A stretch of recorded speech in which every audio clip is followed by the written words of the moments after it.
Diarrhoea হলে কিছু কিছু ক্ষেত্রে বাচ্চাদের ও বড়দের ডাক্তারের কাছে নিয়ে যেতে হবে বা হাসপাতালে ভর্তি করা লাগতে পারে।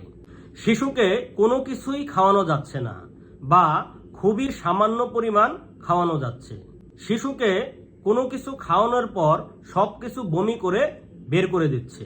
শিশুকে খাওয়ানোর পরেও তার পানি শূন্যতা রয়ে যাচ্ছে। শিশুর স্বাভাবিকের তুলনায় প্রস্রাব কম হচ্ছে। দিনে 8 বারের কম প্রস্রাব হওয়া শিশুদের জন্য খুব অ্যালার্মিং বিষয়।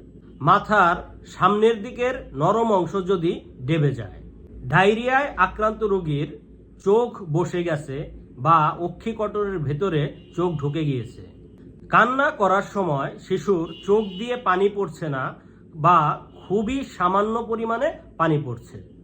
রোগী যদি ঝিমুতে থাকে, অজ্ঞান হয়ে পড়ে বা খিঁচুনি হচ্ছে, পায়খানার রাস্তা দিয়ে যদি রক্ত যায়, 7 দিনের বেশি দিন ধরে ডায়রিয়া হচ্ছে, ডায়রিয়ার সাথে জ্বর আছে, শিশুকে নিয়ে যদি খুব বেশি দুশ্চিন্তা হয়, মুখ বা জিহ্বা শুকিয়ে যাচ্ছে, তাহলে আমরা যে বিষয়গুলো এখন বললাম এই ধরনের উপসর্গ যদি দেখা যায় তাহলে শিশুকে নিকটস্থ হাসপাতালে নিয়ে যেতে হবে অথবা ডাক্তারের শরণাপন্ন হতে হবে।